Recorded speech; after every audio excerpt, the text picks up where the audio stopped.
एक बार जोरदार तालियां बजाकर स्वागत करेंगे बड़े भाई रुदेश परस्ते, युवा जिला पंचायत अध्यक्ष हमारे बीच में उपस्थित होंगे। रुदेश परस्ते जिंदाबाद, रुदेश परस्ते जिंदाबाद। डिंडोरी का नेता कैसा हो, रुदेश परस्ते जैसा हो, डिंडोरी का नेता कैसा हो। ये जो पीछे 22 साल की उम्र में, सिर्फ 22 साल की कच्ची उम्र में जिसने बजाज जनपद की अध्यक्ष की सदारत संभाली थी, वो था रुदेश परस्ते। सिर्फ 22 साल की उम्र में वो व्यक्ति है। अरे नेता तो लोग आज बने, ये तो सबसे पहले बेटा था। ये व्यक्ति कभी किसी की सेवा करने से पीछे नहीं हटा और जिसने निरंतर संघर्ष करते करते अपनी जनता के लिए ये व्यक्ति 3 दिन जेल में रहा। कोई नेता रहा डिंडोरी जिले का इतिहास उठाकर बता दो, सामने बैठे। अगर कोई नेता अपनी जनता के लिए जेल में गया हो तो बोलो, कोई गया है? इस जिले में जितने भी नेता हुए क्या अपनी जनता के लिए जेल में गए? एक गरीब महिला जिसको थाने में मारा जा रहा था, जिसकी बात नहीं सुनी जा रही थी, उसके पीछे रुदेश परस्ते जी जेल पे गए थे। जोरदार तालियां बजाइए भैया के लिए कि आपका संघर्ष हमारे साथ है। जिंदाबाद। और एक जानकारी और देना है, ये देखिए ऊपर नीचे दाएं बाएं यहां वहां न जाने कहां से रुदेश के लिए हाथ उठ रहे और रुदेश परस्ते के लिए तालियां बजाने वाले हाथ एक बार जोरदार तालियां बजाकर जयकारा लगाकर बोलेंगे, रुदेश तुम संघर्ष करो, रुदेश तुम संघर्ष करो, तुम्हारे साथ है। अरे रुदेश परस्ते वो नेता थे, मेरे को तो 22 साल की जानकारी थी। बड़े भैया रमेश राजपाल ने जानकारी दी कि अमरकंटक के नवोदय विद्यालय में इन्होंने महज 14 साल की उम्र में भूख हड़ताल कर दी थी और बंद कर दिया था अमरकंटक को कि जब तक हमारी मांगे पूरी नहीं करोगे तब तक हम नहीं उठेंगे यहाँ से। हेलो, बोलिए भारत माता की जय, भारत माता की जय। आज के इस सत्याग्रह आंदोलन एवं जन आक्रोश रैली इस कार्यक्रम में उपस्थित आदरणीय बड़े भैया वीरेंद्र बिहारी शुक्ला जी और हमारे डिंडोरी के जिला पंचायत उपाध्यक्षा श्रीमती अंजू जितेंद्र व्यवहार जी। लेकिन डिंडोरी में गांव-गांव से आ रहे हमारे सभी युवा साथियों, माताओं, बहनों को रोकने का प्रयास किया गया और आपको पता है सभी चौराहे और नाकों पे गाड़ियों को रोक दी गई है और हमारे सैकड़ों गाड़ियां अभी तक हमारे पास पहुंच नहीं पाए और हजारों कार्यकर्ता अभी तक हमारे तक पहुंच नहीं पाए। ये हमारे डिंडोरी जिले के शासन प्रशासन के कृत्य देख रहे हैं आप लोग।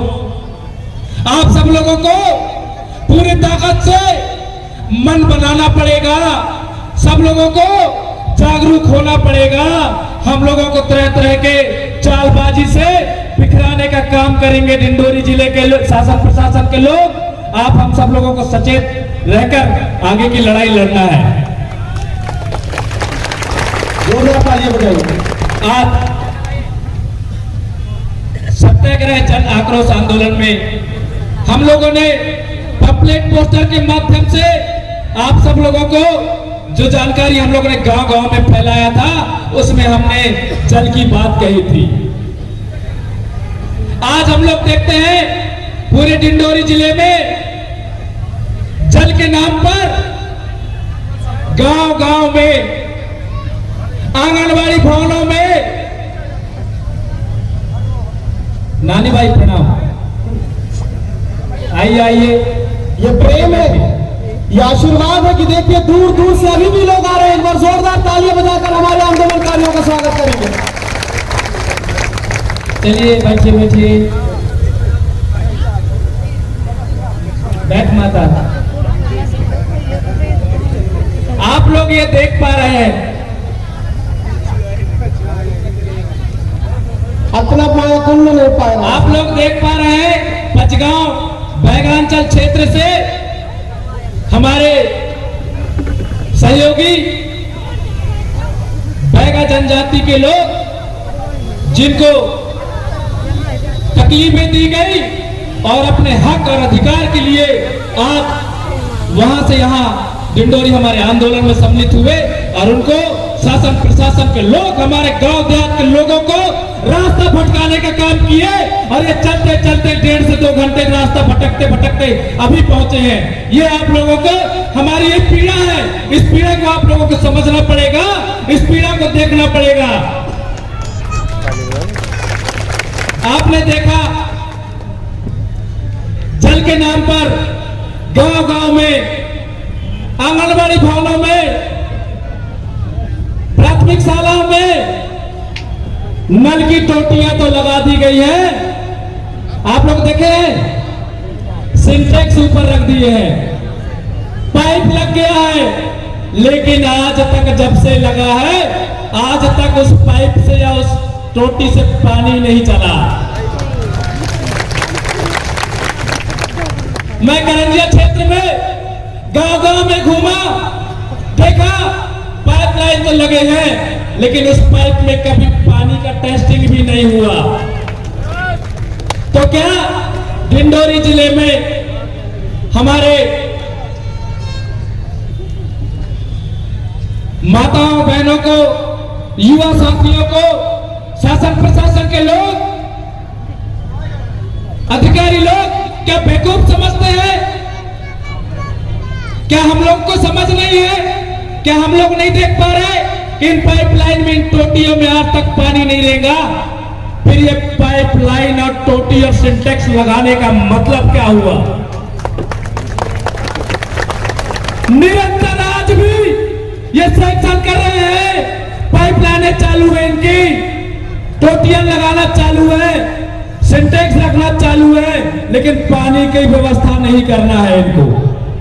इनको पैसा हरण करना है, अपने व्यापार का संसाधन तैयार करना है। हमारे डिंडोरी जिले के पैसा एक बाहर के लोग आके और पूरा पैसा को कागजी कार्रवाई करके ले जाते हैं। आप लोगों ने देखा होगा अमृत सरोवर के नाम से 50-50, 60-60 लाख का नारायणडीह के लोग यहाँ पे होंगे, हाथ उठाएंगे। नारायणडीह से जो लोग आए हाथ उठाएं। जे अभी युवा पीछे हैं, यहाँ बैठे खड़े होइए। ये नारायणडीह में मैं भ्रमण के दौरान गया था, वहां पे देखा लगभग 1 करोड़ रुपए का अमृत सरोवर के नाम से वृक्षारोपण और तालाब सैंक्शन हुआ। 50-60 लाख का तालाब बना, उसमें एक जगह पानी भी नहीं रुकता। जो गड्ढे हैं उसमें पानी है, बाकी उबाल में पानी ही नहीं रुकता। वृक्षारोपण के नाम से 46 लाख रुपए सैंक्शन हुआ और वृक्षारोपण का एक भी पेड़ देखने को नहीं मिला। आप सबको पता है, मैं गांव गांव में सुनता हूं, हर राजनीतिक दल के लोगों से सुनता हूं, हर जाति धर्म संप्रदाय के लोग बात करते हैं कि अमृत सरोवर के नाम से बड़ा घोटाला, अमृत सरोवर के नाम से बड़ा घोटाला। आप सबको पता है, आप सब जानते हैं, अमृत सरोवर के नाम से बड़ा घोटाला, अमृत सरोवर के नाम से बड़े बड़े अनियमितताएं, सबको पता है, सब सुनते हैं, सब बात करते हैं, लेकिन हम सबको पता ही नहीं कि हम लोग इसको करें तो करें क्या। आवेदन दिए, जन सुनवाई कलेक्ट्रेट में लगता है। आप सबको पता है हमारे डिंडोरी जिले के कलेक्ट्रेट में जन सुनवाई लगता है, वो जन सुनवाई नहीं, चूतिया बनाने का मशीन बना के रखे हैं। हमारे डिंडोरी जिले का कलेक्टर कभी देखना कुर्ता हमारे जैसे पहन के निकलते हैं, कभी टी शर्ट पैंट, कभी सूट बूट।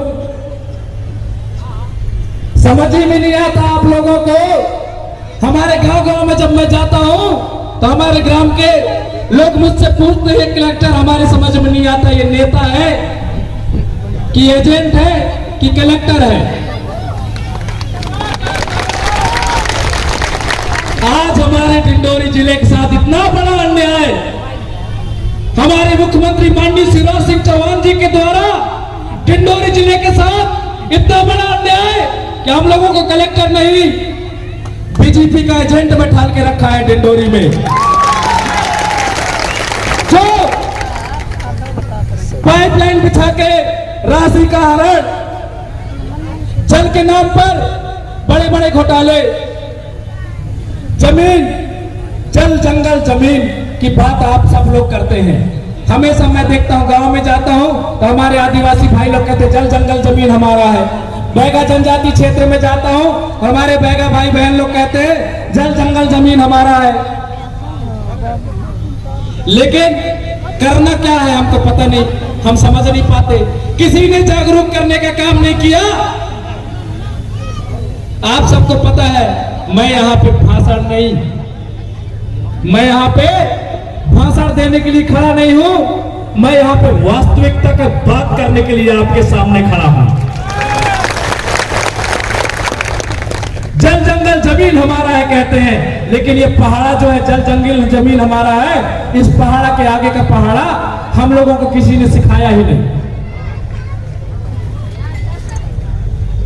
जब चुनाव होते हैं तो हम लोग विधायक और सांसद चुनते हैं। विधायक इसलिए चुनते हैं कि वो हमारे समाज को जागरूक करे, हमारे डिंडोरी जिले के सभी जाति के समाज को जागरूक करे, उनको बताए कि अधिकार क्या है। लेकिन मैं बताता हूं, पहले जल जंगल जमीन हमारा है। संविधान में लिखा है, संविधान कहता है डिंडोरी जिला आदिवासी बहुल क्षेत्र है, यहां पे 5वीं अनुसूची लागू है, सबको पता है। लेकिन 5वीं अनुसूची में यह लिखा है कि आदिवासी बहुल क्षेत्र में कभी भी अगर कोई कानून बनाया जाएगा तो आदिवासियों के परंपरागत मूलभूत सुविधाओं को ध्यान में रख के ही बनाना चाहिए। और आपको सबको पता है, जब पंचायत में किसी भी प्रकार का प्रस्ताव पारित होता है, उस पंचायत में, उस ग्राम सभा में आप सब लोगों को अपना मत रखने का अधिकार होता है। वैसे ही जब हमारे आदिवासी क्षेत्रों में, हमारे गांव देहातों में जब बड़े बड़े बांध और डैम पास हुए, उसमें भी आप लोगों का मत रखने का अधिकार था। लेकिन मैं आज आप लोगों को जागरूकता की बात किया ना, मैं आपको बता रहा हूं कि जब विधानसभा में ये बांध और डैम पास हुए, तब हमारा मत रखने का अधिकार था। हमारा भी मत वहां पे दिया गया है कि आप सब लोग डैम बने और गांव के गांव लोग बाहर पलायन करें, विस्थापन करें। ये मत रखा गया है। मैं बताता हूं कैसे। जब किसी ग्राम पंचायत से प्रस्ताव मांगा जाता है तो सरपंच और सचिव 2 लोग दस्तखत करते हैं, प्रोसीडिंग बताते हैं। आप सब लोगों का रजिस्टर में फाइनल होने के बाद उसकी जितनी भी कॉपी चाहिए सरपंच सचिव 2 दस्तखत करके देते हैं कि नहीं? वैसे ही आप हम सब लोगों के मत रखने के लिए विधानसभा में हमारे डिंडोरी विधानसभा का विधायक ओंकार मरकाम मौजूद था, जो वहां पे उपस्थित होके हम लोगों का मत को बेच दिया। उसने कह दिया हमारे डिंडोरी के प्रतिनिधित्व कर रहा विधायक। आप समझ पा रहे हैं? मैं आपसे आप पास में आके बात करना चाहता हूं। एक बार जोरदार तालियां बजा दीजिए भैया। आपका नेता आपके बीच आ रहा है, आपका नेता आपके बीच आ रहा है। हमारे डिंडोरी